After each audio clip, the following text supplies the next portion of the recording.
এই বিজ্ঞানী বোরের যে মডেল ছিল এই মডেলের সাহায্যে আমরা বেশ কিছু জিনিস ব্যাখ্যা করতে পারবো। এর মধ্যে একটা আছে যেটা হচ্ছে আমাদের গতিবেগ। কোনো একটা ইলেকট্রন যখন কোনো শক্তি স্তরে ঘূর্ণায়মান অবস্থা থাকে তখন তার গতিবেগ নির্ধারণ করা যায়। আবার কোনো ইলেকট্রন যখন কোনো কক্ষপথে অবস্থান করে তখন তার শক্তির মান নির্ণয় করা যায়। আবার ইলেকট্রন যে কক্ষপথে ঘুরবে সেই কক্ষপথের ব্যাসার্ধ নির্ণয় করা যায়। এগুলো সবগুলো নির্ণয় করতে পারবো হচ্ছে বোর মডেলের প্রয়োগ দ্বারা। তো এই অংশটা একটু গুরুত্বের সাথে আমাদের পড়তে হবে। তো চলো আমরা শুরু করি। তো ফার্স্ট বিষয়টা হচ্ছে আমরা রাদারফোর্ড মডেল 6 নম্বর যে পয়েন্ট পড়ে আসছিলাম, কেন্দ্রমুখী বল এবং কেন্দ্রবিমুখী বলমান পরস্পর সমান থাকে। ওই তথ্যটা দিয়ে আমরা এখানে ক্লাসটা শুরু করব। তো ফার্স্ট আমরা যেটা দেখবো সেটা হচ্ছে কেন্দ্রমুখী বল এবং কেন্দ্রবিমুখী বল, যেটা এই দুটা মান পরস্পর সমান থাকবে।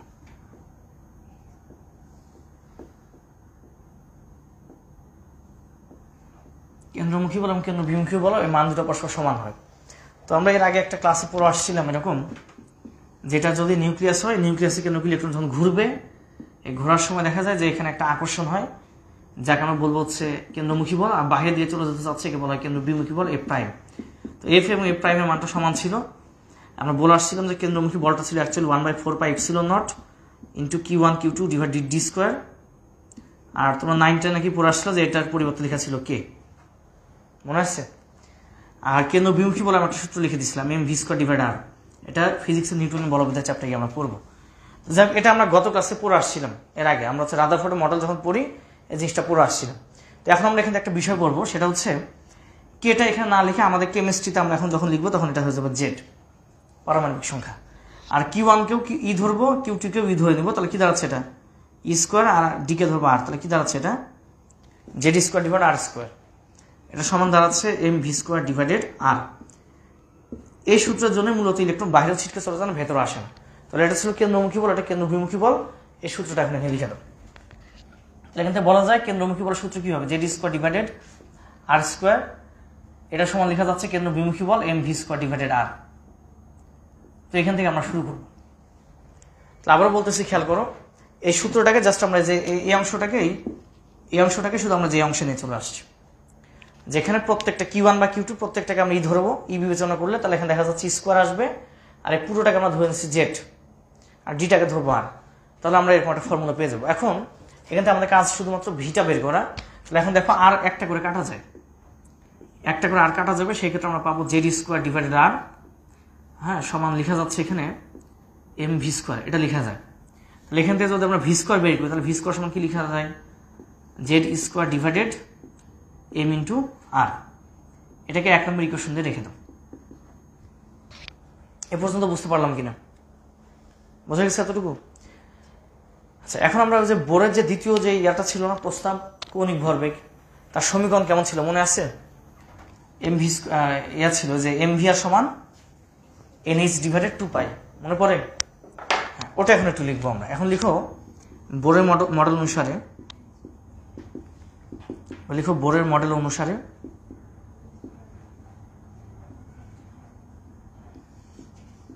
বোরের মডেল অনুসারে দাঁড়াবে এরকম, এম ভি আর সমান লেখা যায় NH ডিভাইডেড 2 পাই, এটা লেখা যায়। তো এখান থেকে আমরা যেটা করব সেটা হচ্ছে এখান থেকে আমরা ভির মান বের করব। তাহলে ভি সমান আমরা লিখতে পারি এখানে NH ডিভাইডেড 2 পাই এম ইন্টু আর, এটা লেখা যায়। এখন এটা ভি স্কোয়ার আছে, এটা শুধু ভি, এ মন খারাপ করবে না যে ওকে বেশি দিচ্ছে আমাকে কম দিচ্ছে, তাহলে কি করা উচিত? স্কোয়ার করে দেবো দুই পাশে বর্গ করে দাও, তাহলে মন খারাপ করবে না। তাহলে এটা ভি স্কোয়ার হয়ে যাবে।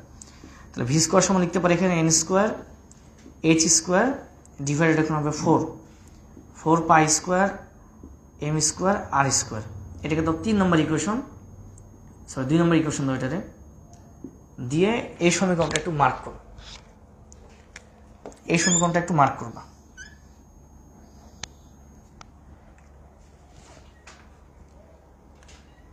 এ পর্যন্ত বুঝতে পারলাম কিনা, বোঝা গেছে এ পর্যন্ত?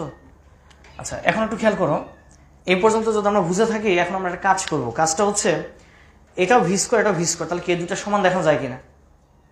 সমান দেখানো যায় না? এখন এটা ভি স্কোয়ার, এটাও ভি স্কোয়ার।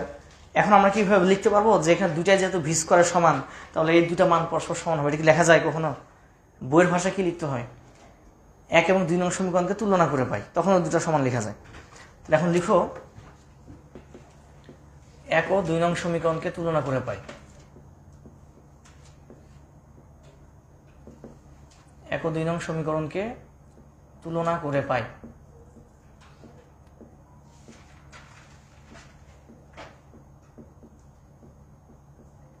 এক আর 2 নংকে তুলনা করবো, তাহলে এই পাশে পাচ্ছি আমরা কি z square divided m r, এখানে পাওয়া যাচ্ছে z square divided m into r পাওয়া যাচ্ছে সমান, এই পাশে কি লিখতে পারবো আমরা n square H square divided 4 pi square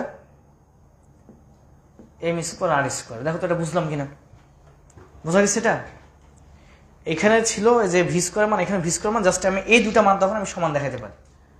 এখন দেখা যাচ্ছে একটা করে এম আর কাটা যায়, এখানে একটা এম আর থাকবে, তাহলে পরের লাইনে আমরা লিখতে পারবো জেড স্কোয়ার সমান লেখা যায় n square H square divided 4 pi square into m r, এটা লেখা যায়। এখন এখান থেকে শুধু আর এর মানটা আমরা বের করবো, কারণ আর কে এখানে আসবো আর জেড স্কোয়ারকে কান ধরে এখানে নিয়ে চলে যাবো। তাহলে এখন দেখা যাচ্ছে আরটাকে এখানে নিয়ে চলে আসলাম, এই পাশে হয়ে যাবে N square H square divided 4 pi square Z square, এটা চলে আসবে। এটাকে দাও 3 নম্বর ইকুয়েশন। তাহলে বোঝা গেল যে এখানে আমরা আর এর মানটা পেয়ে গেছি। ওই যে বললাম যে ব্যাসার্ধ বের করা যায়, এই সূত্র দিয়ে তুমি যে কোনো কক্ষপথে ব্যাসার্ধ নির্ণয় করতে পারবা। হ্যাঁ, একটা এম থাকবে, এম লিখি নাই না? আচ্ছা লিখে দাও। হ্যাঁ, এই তো হয়ে গেল না, একটা এম থাকবে। ওকে, তাহলে এই পর্যন্ত বুঝতে পারলাম কিনা, বোঝা গেছে? একটু বুঝতে পারলাম কিনা? এখন আমরা শক্তি নির্ণয় করব। এখন আমাদের কাজ হচ্ছে শক্তি নির্ণয় করা।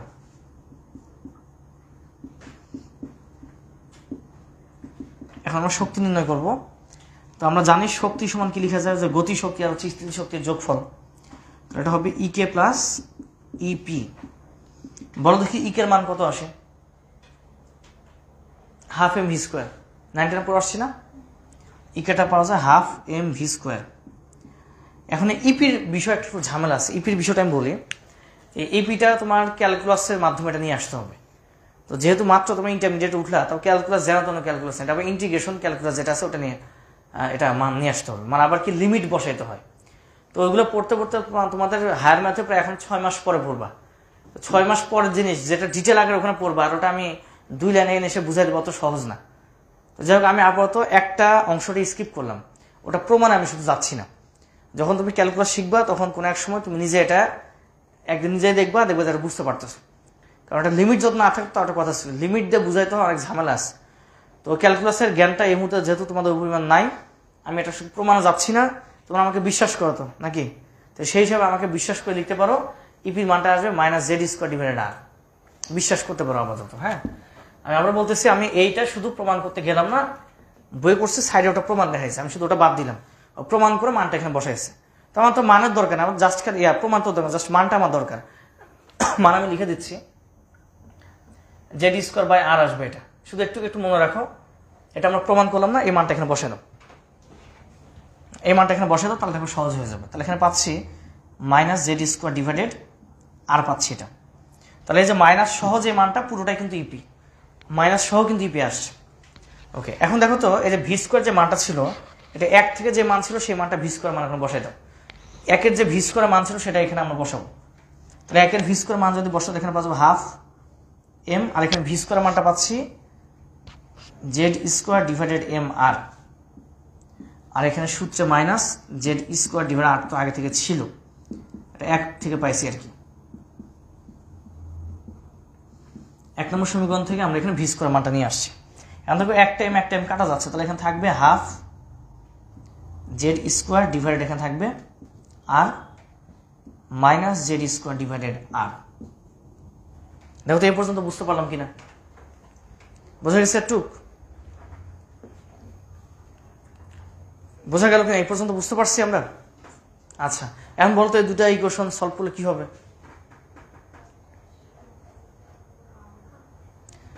Minus half z square by r হবে না? মানে এখানে একই জিনিস কিন্তু মাইনাস ধনাত্মক মানটা ফুল আর ধনাত্মক মানটা হাফ, আর মাইনাস মানটাই ফুল। তাহলে বাদ দিলে কি হয়? মাইনাস হাফ থাকতেছে না? হ্যাঁ, তাহলে এখান থেকে আমরা লিখতে পারি পরে যেটা, সেটা হচ্ছে minus half z square divided r থাকবে এটা। এখন এই যে আর এর যে 3 নম্বরের যে মানটা ছিল সেটা এসে আবার এখানে বসাবা। মজা না? আচ্ছা, তাহলে মাইনাস হাফের যে মানটা ছিল ওটা বসাই দাও। তাহলে জেড স্কোয়ার, তাহলে আর এর মানটা 3-এ যা পাইছিলাম ওই যে N square H square divided 4 pi square M Z square. হ্যাঁ, এটা ব্র্যাকেটে লিখে রাখবো, 3 হতে পাইছিলাম আর কি, 3 নং সমীকরণ থেকে পাই আর কি। আমাদের এগুলো ম্যাথের অত ঝামেলা আছে, ম্যাথে লিখতে 3 নম্বর সমীকরণ হতে পাই এই সেই, আমরা অত কিছু না, জাস্ট বুঝতে পারলে হচ্ছে, কারণ আমাদের প্রমাণ লাগবে না, একটু পর দেখবো প্রমাণ লাগবে না। তাহলে এটা উপরে চলে যাবে, এটা নিচে থাকবে। তাহলে দেখো এখানে মাইনাস হাফ, এই অংশটা চলে যাবে উপরে, তাহলে পাবো এখানে 4 pi square M Z square into Z square divided N square H square. এখন কাটাকাটি গেলে কাটাকাটি করো, দেখো 2 দিয়ে কাটাকাটি যাবে, এটা 2 থাকে। এবার একটু লেখা বন্ধ করে দিকে থাকো, লাস্ট লাইন এটাই শেষ, একটু দেখো লেখা বাদ দিয়ে। এখানে একটা মাইনাস থাকবে, মাইনাসের পর দেখা যাচ্ছে এখানে কাটাকাটি করে এখানে 2 থাকবে, 2 পাই স্কোয়ার এখানে এম, দেখো এখানে জেড এখানে জেড, তাহলে কি হবে জেড স্কোয়ার হয়ে যাবে না, ই স্কোয়ার মিলে কত হবে, e⁴, আর নিচে হবে এখানে এন স্কোয়ার এইচ স্কোয়ার। এটা হচ্ছে যে কোনো কক্ষপথের শক্তির মান। এই লাইনটা একটু মার্ক করো।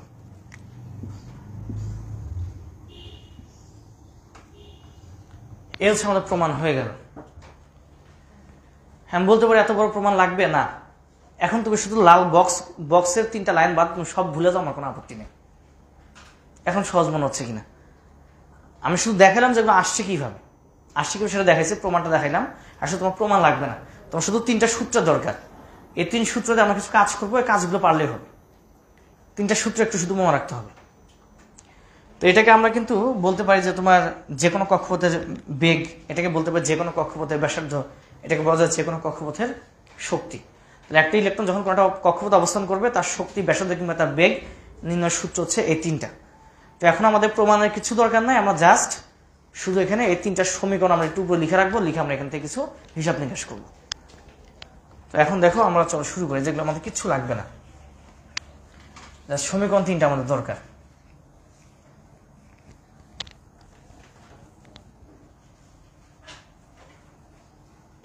আমাদের সমীকরণ 3টা দরকার, আমি সমীকরণ 3টা একটু লিখে রাখি। তাহলে আর এর সমীকরণটা ছিল এখানে N square H square divided 4 pi square M Z square, এটা ছিল আর এর সমীকরণ। এই সমীকরণ ছিল এরকম 2 pi square M Z square e⁴ divided N square H square. যদি আমরা ভির মান এটা লিখলাম, কিন্তু ভির মানটা আসলে চেঞ্জ করা যাবে, যখন আমরা ওদিকে যাচ্ছি না। আর ভির মানটা হচ্ছে এরকম, ভি স্কোয়ার যে মানটা n square H square divided 4 pi square m square r square. Okay, এখন এগুলো আমাদের কিচ্ছু দরকার নেই।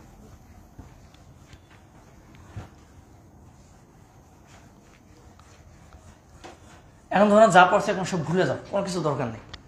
আর মূলত এই 3টা সমীকরণ দরকার, শুধু আর কিছু দরকার নেই। এই 3টা সমীকরণ নিয়ে আসার জন্য আমি এতক্ষণ এগুলো করে আসছি। তো তোমাদের তো প্রমাণ তো আর লাগবে না, তোমাদের শুধু হচ্ছে কিছু হিসাব নিকাশ দেবো, ওগুলো করতে হবে। তো এই সূত্র 3টা যদি মনে রাখতে পারো, হিসাব নিকাশ পারবে। এখানে একটা মাইনাস হবে। ওকে, এই 3টা সমীকরণ মনে রাখলে চলতেছে। এবার একটা কোশ্চেন লিখো হাইড্রোজেন পরমাণুর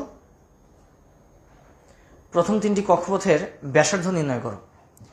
হাইড্রোজেন পরমাণুর প্রথম 3টি কক্ষপথের ব্যাসার্ধ নির্ণয় করো। হাইড্রোজেন পরমাণুর প্রথম 3টি কক্ষপথের ব্যাসার্ধ নির্ণয় করো।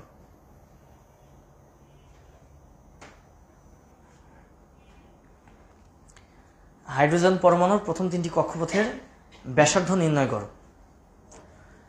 তাহলে এখন এখানে আমরা জাস্ট আর এর মানটা এখানে 1 বসালে এখানে এন এর ভ্যালু হবে 1। দ্বিতীয় কক্ষপথে আর 2 যদি নিই তাহলে এখানে হবে 2, এটা 3 নিলে এটা হবে 3। এই এখন শুধু একটু মনে রাখতে হবে, এখানে যে ম্যাথগুলো করা হয় এই ম্যাথের ক্ষেত্রে এইচ এর মানটা বসাতে হবে আর্গ এককে, এম যেটা অর্থাৎ ইলেকট্রন যার ভর সেটা বসাতে হবে গ্রাম এককে, আর ই যেটা ইলেকট্রন চার্জ এটা বসাতে হবে ইএসইউ এককে। ওই যে দেখো আমরা পড়ে আসছিলাম শুরুর দিকে, মনে পড়ে ইলেকট্রোস্ট্যাটিক ইউনিট, 4.8 10 ইনভার্স -10 ইএসইউ ছিল, মনে পড়ে এই ধরনের মান? দেখো ওগুলো কিন্তু কাজে লাগবে। তো দেখো ওগুলো হয়তো অনেকে আমরা করবোই না, কিন্তু আসলে বিভিন্ন জায়গাগুলো কাজে দেয়। তাহলে শুধু একটু মনে রাখো, এখানে কিছু বিষয় মাথায় রাখতে হবে। ই যদি মান আসে, যেখানে ই দেখবো আমরা সেখানে এই মানটা বসাই দেবো। 4.8 10 ইনভার্স 10 ইএসইউ, ইলেকট্রোস্ট্যাটিক ইউনিট যেটাকে বলা হয়।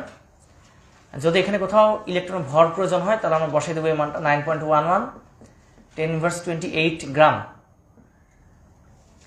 আর এখানে আমরা আরেকটা বিষয় খেয়াল রাখবো, সেটা হচ্ছে যে এইচ এর যে মানটা যখন প্রয়োজন হবে, অর্থাৎ যখন আমরা এখানে প্লাঙ্কের সমীকরণটা আর কি, প্লাঙ্কের যে ধ্রুবক সেটা যখন লাগবে, মান বসাবা সিজিএস এর মানটা 6.626 10 ইনভার্স 27 8 সেকেন্ড। অর্থাৎ প্রত্যেকটা হিসাব নিকাশ আমরা করবো হচ্ছে সিজিএস এককে। একটু শুধু মনে রাখো, এখন আমরা খুব সহজে হিসাব নিকাশগুলো করতে পারবো। তাহলে এখানে বোর্ডের অ্যাপ্লিকেশন যেগুলো বা বোর্ড তত্ত্বে যেগুলো প্রয়োগ, এই বোর্ড তত্ত্বের প্রয়োগে আমরা শুধু মনে রাখবো যে এই মানগুলো এগুলো বসাইতে হয়, এরপর সবকিছু সহজ আছে। চলো শুরু করি। তাহলে এখানে আমাদের ব্যাসার্ধ নির্ণয় করতে হবে।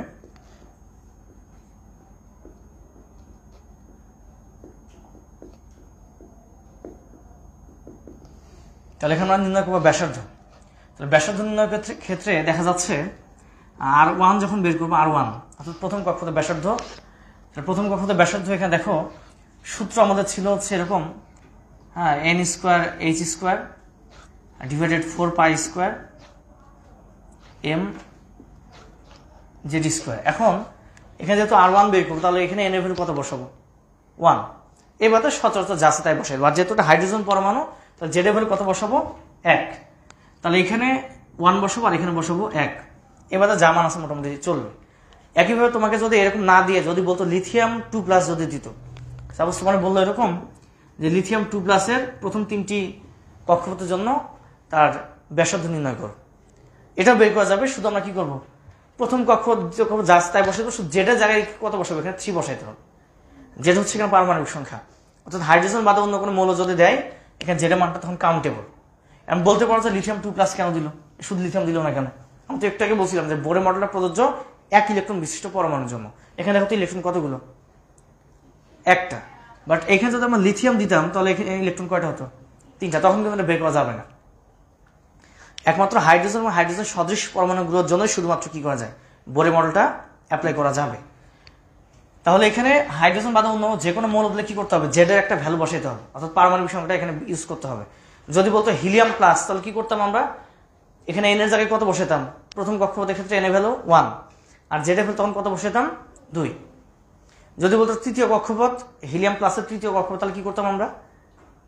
এখানে 3 বসাই দিতাম, আর 3 এটা বসাতাম 3, এখানে তখন বসাতাম কত? ওই 2 পারমাণবিক সংখ্যা। বোঝা গেছে এটা? তো চলো শুরু করি। তো যেহেতু হাইড্রোজেন, তাহলে এখানে জেড এর ভ্যালু হবে 1 আর প্রথম কক্ষপথ বিধেয়টা হবে 1। তো মান বসায়, তাহলে এখানে এন এর ভ্যালুটা হবে এখানে 1 স্কোয়ার, যেহেতু প্রথম কক্ষপথ। আর এইচ এর মান তো বললাম আমরা যে এটা বসাইতে হবে 6.626 10 ইনভার্স 27, তার উপর হবে একটা স্কোয়ার, দেন এখানে 4 পায়ের ভ্যালু হচ্ছে 3.1416, এরপর স্কোয়ার হবে। আর এমটা হচ্ছে এখানে ইলেকট্রনের ভর, ইলেকট্রনের ভর দাঁড়াবে এরকম 9.11 10 ইনভার্স 28 গ্রাম। সিজিএস এর মানটা বসাইলাম। আর জেড যেহেতু হাইড্রোজেন, তার জেড এর ভ্যালু কত হবে? হাইড্রোজেনের জেড এর ভ্যালু কত? 1। আর এখানে ইর ভ্যালু বসাইতে বলছিলাম 4.8 10 ইনভার্স 10, তার উপর হবে একটা স্কোয়ার। এটা ঠিকঠাক মতো ক্যালকুলেশন করা, ব্র্যাকেট ঠিকঠাক মতো দিয়ে দেখো কত আসছে।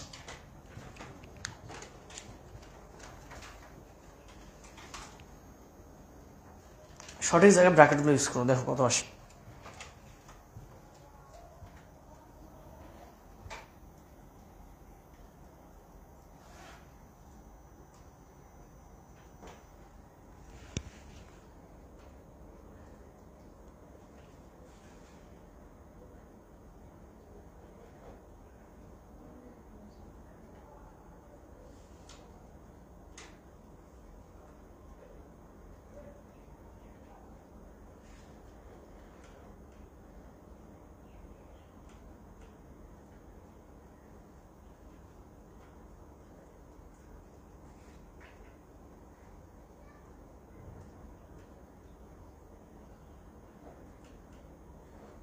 কত আসছে মান দেখো তো? 2. না তোমারটা হয়নি 2.17 মেবি আসবে 2.17 দেখো তো আরেকবার একটু ট্রাই করো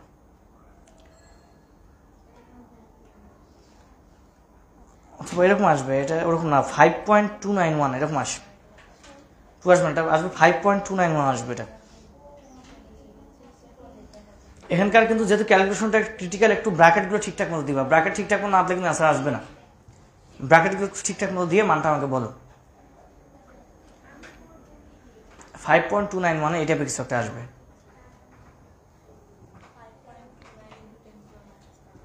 এটা এই যে হয়েছে কত বলো তো 5.29 -9 ওকে এই যে চলে আসছে এটা এই যে দেখো হ্যাঁ ক্যালকুলেশন হয়ে গেছে এটা সব একটু তাকাও তাহলে কি হবে এত সেন্টিমিটার হবে না এটা সেন্টিমিটার কেন হচ্ছে বলো তো সবগুলো আমরা সিজিএস হিসাব করছি তাহলে এটা কি হবে সেন্টিমিটার হবে বুঝতে পারলাম কি এটা এইদিকে তাকাও এই তাকাও ক্যালকুলেশন হয়ে গেছে তো তাহলে ব্যাসার্ধের মান বেড়েছে যেটা প্রথম কক্ষতে ব্যাসার্ধ হয়ে যেটা এখন তাহলে দ্বিতীয় কক্ষতে ব্যাসার্ধ বের করতে হবে তাহলে বলতো চেঞ্জটা কোথায় হবে শুধু চেঞ্জ শুধু এন এর মান এছাড়া কিন্তু কোনো চেঞ্জ হবে না তাহলে শুধু এখানে এন এর ভ্যালুটা চেঞ্জ হবে দ্বিতীয় কক্ষপথ তাহলে এন এর ভ্যালু এখানে হবে 2 তাহলে এখানে হবে 2 স্কয়ার দেন এটা হচ্ছে 6.626 10 ইনভার্স 27 এর ভাবে স্কয়ার দেন এটা 4 পায়ের ভ্যালু 3.1416 তারপর স্কয়ার এরপর ইলেকট্রনের ভর সিজিএস এককে বসাতে হবে তো 9.11 10 ইনভার্স 28 হাইড্রোজেন পারমাণবিক সংখ্যা 1 আর চার্জের পরিমাণটা হচ্ছে 4.8 ইনটু 10 ইনভার্স 10 ইএসইউ তারপর হবে একটা স্কয়ার এবার তো এই মানটা কত আসছে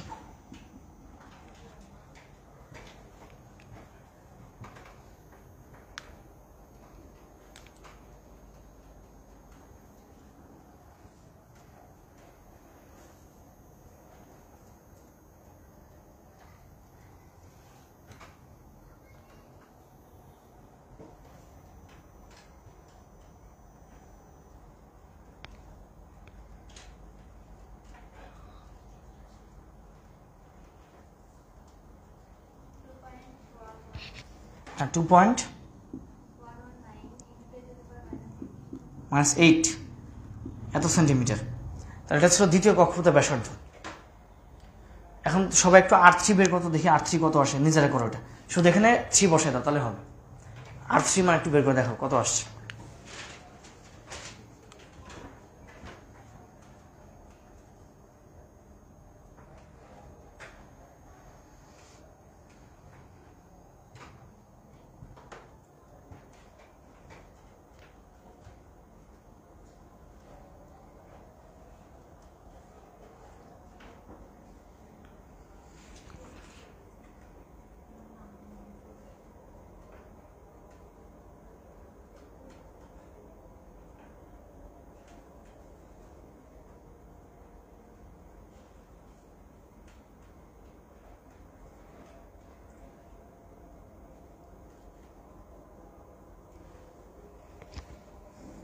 হ্যালো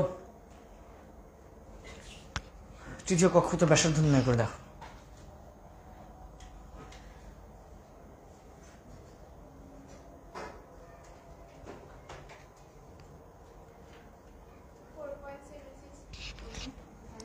-4.76 -8 এত সেন্টিমিটার ওকে এত হয়ে গেছে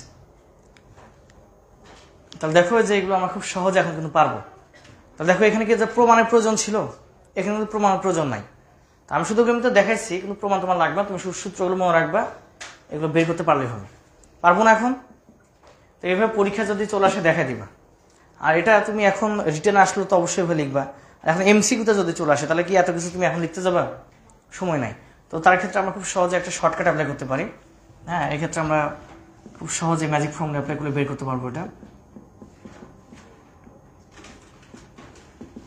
হ্যাঁ ম্যাজিক ফর্মুলাটা এরকম যে কোনো কক্ষপথে আর এর যে মানটা আর এন এর যে মানটা সেটা তুমি ইউজ করবো হচ্ছে n square divided Z into 5.29 10 inverse এখানে 11 মিটার এটা দিলে খুব সহজে মিটার এককে বের হবে আর সেন্টিমিটার বলে এখানে 10⁻⁹ তাহলে এখানে n হচ্ছে কক্ষপথ নাম্বার জেড হচ্ছে পারমাণবিক সংখ্যা এখন এই সূত্র তুমি জাস্ট খালি মৌলটার নাম কি, তার পারমাণবিক সংখ্যা বসায় দাও, আর কত নম্বর কক্ষপথ বলছো এটা বসালে হয়ে যাচ্ছে, এটা মিটার করে চলে আসবে। তো এরকম শর্টকাটগুলো আমাদের বইয়ে দেখবা যে হচ্ছে এই বোর মডেল শেষে ফর অ্যাডমিশন আকারে লেখা আছে এগুলো। তো তুমি এমসিকিউতে চট করে দিয়ে অ্যান্সার করে আসতে পারবা, আর রিটেনে যদি আসো তাহলে পারবো তো, তাই না? আমার কথা যে কোনো জায়গায় আগে তোমাকে ফুল ফরম্যাটটা শিখতে হবে। বেসিক শেখার পর শর্টকাট শিখলে কোনো আপত্তি নাই, শর্টকাট আগে শেখা যাবে না। শর্টকাট একটা ক্ষণস্থায়ী জিনিস, এরপর কখন ভরসা রাখা যাবে, ভুলে গেলে শেষ। আর বেসিক জানলে অন্তপক্ষে সময় লাগবে, বাট বের করা যাবে। কিন্তু বেসিকের গুরুত্ব সবার আগে। না, জেড কেন বসাইলাম? অন্য যে কোনো মৌলের ক্ষেত্রে বের করা যাবে। আর যদি এখানে জেডটা না লিখতাম তাহলে সেটা হাইড্রোজেন হতো, কারণ জেড এর ভ্যালু এখানে হাইড্রোজেন 1। জেড বসানো অর্থ যে কোনো মৌলের ক্ষেত্রে এটা প্রযোজ্য। তুমি সেই মৌল শুধু এখানে পারমাণবিক সংখ্যা বসাই দেবে, তাহলে হয়ে যাচ্ছে। এখানে কাজ কত দেখি, চতুর্থ কক্ষপথের হাইড্রোজেনের ব্যাসার্ধ কত বের কত দেখি। তো চতুর্থ কক্ষপথ মানে কি, এই মানটাকে জাস্ট 4 স্কোয়ার করলে তো হচ্ছে, নিচে তো 1 আসবে না। হাইড্রোজেনের ক্ষেত্রে কত হবে, নিচে 1, চতুর্থ কক্ষপথ মানে কি 4 স্কোয়ার। তাহলে দেখি 16 দ্বারা এই মানটাকে গুণ করে দেখো তো কত আসছে। 8.446, তোমার 45 464, তাহলে একবার তো 5ও লেখা যায় এখানে, 10⁻⁻10 মিটার। ওকে, এখন দেখো একটা ম্যাজিক দেখো। গত ক্লাসগুলোতে আমরা যে মানগুলো শিটে পড়ে আসছি, ওই মানগুলো আমরা এখন নিজেরাই বের করতে পারতেছি। মজার বিষয়টাই দেখো, গত ক্লাসে আমরা টাইপ 1-এর 2 নম্বর ম্যাথে পড়ে আসছিলাম। প্রথম শক্তি হচ্ছে ব্যাসার্ধ 5.291 10⁻11 মিটার। দেখো ওই মানটা এখন বের হয়ে আসছে, এই যে মাইনাস একটা সেন্টিমিটার বের করছি, তাহলে মিটার বের করলে 100 দ্বারা ভাগ করতে হবে, -11 হবে। তাহলে দেখো মানটা এখন বের হয়ে চলে আসলো। আবার একটা ম্যাথ আমি ক্লাসের সময় করেছিলাম এরকম, ওই যে চতুর্থ কক্ষপথের ব্যাসার্ধ 8.5 10⁻10 মিটার, মনে আছে? এটা চতুর্থ কক্ষপথের ব্যাসার্ধ বের হয়ে চলে আসছে। তাহলে যে মানগুলো আমরা এতদিন পড়লাম, ওই মানগুলো কিন্তু এখন আমরা নিজেরা বের করতে পারতেছি। তাহলে এখন তোমাকে যদি বলে যে হচ্ছে একটা কক্ষপথের তুমি হচ্ছে ব্যাসার্ধ নির্ণয় করে দেখাও, তাহলে কি করবা? একটা ফিতা টেপ নিয়ে দৌড় দিবা পরমাণু ব্যাসার্ধ মাপতে, নাকি? টেপ নিয়ে দৌড় দিবা না, ব্যাসার্ধ মেপে দেখাতে হবে, মাপতে বলছে। কিভাবে মাপবো? শর্টকাট দিয়ে হয়ে যাচ্ছে, এত আমার কিছু দরকার নাই তো। তাহলে যে মানগুলো আমরা শিটে পড়ে আসছি, ওই মানগুলো কিন্তু আমরা নিজেরাই বের করতেছি। দেখো এটা কিন্তু একটা মজার বিষয় যে এখন আমরা নিজেরা মানগুলো বের করতে পারি। ঠিক আছে, এক কাজ করো, এবার লিখো আরেকটা কোশ্চেন লিখো হাইড্রোজেন পরমাণু। আমি হাইড্রোজেন দিয়ে ম্যাথগুলো করছি এই কারণে, কারণ প্রশ্ন মূলত হাইড্রোজেন দিয়ে ম্যাথগুলো আসবে। আর অন্য কোনো মৌল যদি বলে জাস্ট তুমি এখানে জেড এর মানটা শুধু চেঞ্জ করে দিবা। এই যে এখানে শর্টকাটে করলে জেড এর মান চেঞ্জ করবা, বেসিক দিয়ে করলে এখানে জেড এর মানটা চেঞ্জ করে দিবা, তাহলে হয়ে যাচ্ছে। একটা কোশ্চেন লিখো হাইড্রোজেন পরমাণুর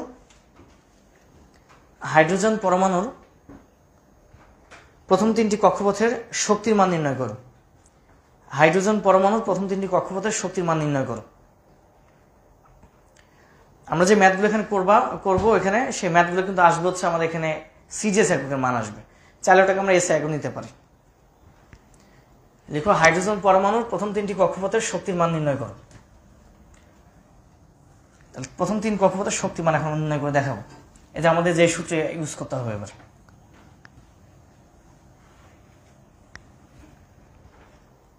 একটু খেয়াল করি, তো এবার আমরা শক্তি নির্ণয় করব।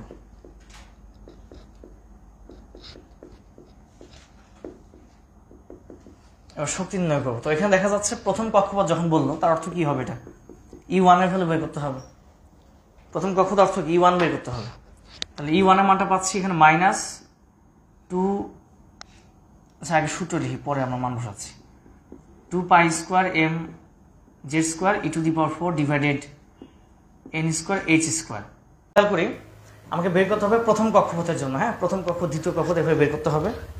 তাহলে প্রথম কক্ষপথের শক্তির মান যদি নির্ণয় করতে চাই, তাহলে এখানে জাস্ট এন এর ভ্যালু এখানে কত বসে দেবো? এখানে 1 বসাবো। আর হাইড্রোজেন যেহেতু জেড এর ভ্যালু 1, জেড এখানে তখনই আমরা চেঞ্জ করবো যখন অন্য কোনো মৌল আসবে হাইড্রোজেন বাদে। আর কক্ষপথ চেঞ্জ হবে, শুধু এন এর মান চেঞ্জ হবে না, মানটা বসাতে থাকে। তাহলে মাইনাস এখানে 2, পায়ের ভ্যালু 3.1416, তারপর হবে এখানে স্কোয়ার হবে এখানে। এরপর এম ছিল এখানে ইলেকট্রনের ভর 9.11 10⁻28 গ্রাম। আর জেড এখানে 4.8 10⁻10 ESU, তারপর হবে এখানে স্কোয়ার হবে। আচ্ছা ভুল লিখছি একটু, এটা তো ইর ভ্যালু। আচ্ছা জেড এখানে হচ্ছে হাইড্রোজেন, পারমাণবিক সংখ্যা 1 1 স্কোয়ার। হাইড্রোজেন পারমাণবিক সংখ্যা এখানে 1, আর এর মানটা এখানে পাচ্ছি আমরা 4.8 10 ইনভার্স 10, তারপর হবে একটা পাওয়ার 4, আর তার নিচে যেহেতু প্রথম কক্ষপথ 1 স্কোয়ার, আর এইচ এর ভ্যালু আসবে 6.626 10 ইনভার্স 27, এরপর হবে একটা স্কোয়ার। দেখো মানটা কত আসে একটু দেখো, 2.174 ইন্টু -11, তাহলে এত আর্গ হবে অ্যান্সার। তাহলে এটা হচ্ছে প্রথম কক্ষপথের শক্তির মান, এটা আমরা বের করে ফেললাম। হাইড্রোজেনের প্রথম কক্ষপথের শক্তির মান কত সেটা। এখন চাইলে আমরা দ্বিতীয় কক্ষপথের মানটা বের করতে পারবো। তো সেই ক্ষেত্রে শুধু এখানে এন এর ভ্যালুটা চেঞ্জ হবে, আর কিছু চেঞ্জ হবে না। যেহেতু হাইড্রোজেন তাহলে জেড এর ভ্যালু সেম থাকবে, তো বসাই দেবো মানগুলো। তো 2 ইন্টু 3.1416, তারপর হবে একটা স্কোয়ার, দেন এটা হবে 9.11 10 ইনভার্স 28, এরপর হাইড্রোজেন যেহেতু তাহলে জেড এর ভ্যালু হবে 1, এর সাথে 4.8 10 ইনভার্স 10, তারপর পাওয়ার হবে এখানে 4, আর যেহেতু এটা দ্বিতীয় কক্ষপথ তার মানে এখানে হবে 2 স্কোয়ার, আর এইচ এর ভ্যালু 6.626 10 ইনভার্স 27, এরপর হবে একটা স্কোয়ার। দেখো মান কত আসছে,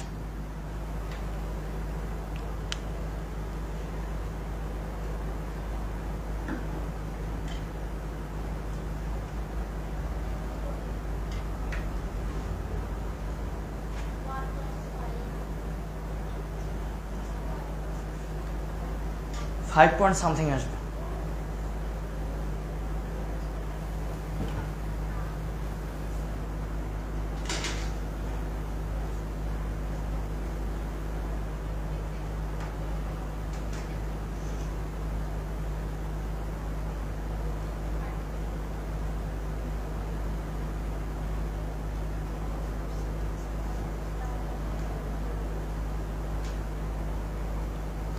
যদি তোমরা একবার ক্যালকুলেশন না করতে পারো, খন্ড খন্ড উপরের অংশটা একবারে হিসাব করে দাও, মানটা কত আসছে কত? হ্যাঁ আচ্ছা, 5.44 -12, তাহলে এত আর্ক। এটা হচ্ছে দ্বিতীয় কক্ষপথের শক্তির মান। আমরা চাইলে একইভাবে তৃতীয় কক্ষপথের শক্তির মান বের করতে পারবো। এখন তোমরা এটা নিজেরা করবা, জাস্ট এখানে শুধু 3 বসায় দাও, এনে মানটা 3 বসে তৃতীয় কক্ষপথের শক্তির মানটা বেড়ে চলে আসবে। দেখো তো মানটা কত আসে।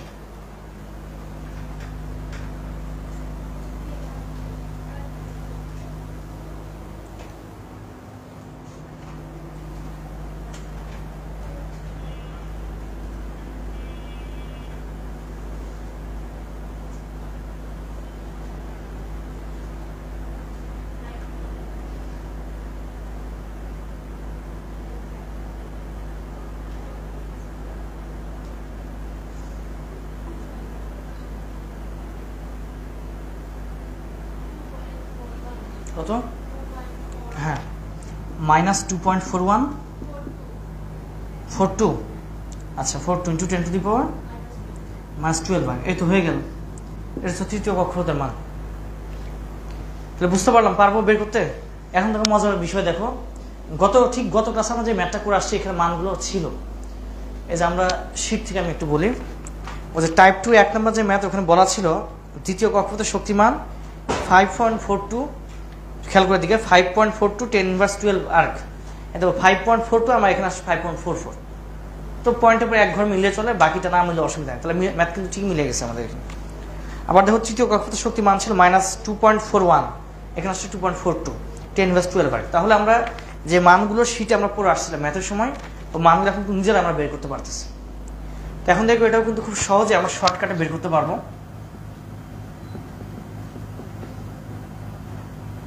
বিদ্যুৎ চলে আসছে না, বিদ্যুৎ আসছে দেখো। তো এটা আমরা খুব সহজে শর্টকাটে বের করতে পারি। এটা শর্টকাটটা হচ্ছে এরকম, এখানে যে কোনো কক্ষপথের শক্তির মান বের করার সূত্র হচ্ছে এখানে সূত্রটা হচ্ছে এরকম, z² divided n² into -2.17 into 10 to the power -11 আর্ক। এটা আর্গে বের হবে। আর যদি তুমি জুলে বের করতে চাও তাহলে একে আবার হিসাব নিকাশ করে চাইলে জুলে নিয়ে যেতে পারবো। তাই শর্টকাটে আমরা এটা আর্গে বের করতে পারবো, জুলে নিয়ে যাওয়া সম্ভব। আর্গ এবং জুলে আমরা হিসাব নিকাশটা বলছিলাম, কিন্তু যে 1 জুল সমান লেখা যায় 10⁻⁷ আর্ক, এটা লেখা আছে। তাহলে আর্ক থেকে জুলে যাওয়ার উপায় কি? তাহলে 1 আর্ক সমান লেখা যায় কি 10⁻⁷ জুল এইটা। তাহলে এখন যদি বলি যে এটা এই জুলে নিব, তাহলে কি হতো? এটা হতো এরকম Z²/n² ইন্টু -2.17 ইন্টু 10⁻⁻18 হতো তখন, এটা -18 জুল হবে। এটা হচ্ছে এসআই এককের মান।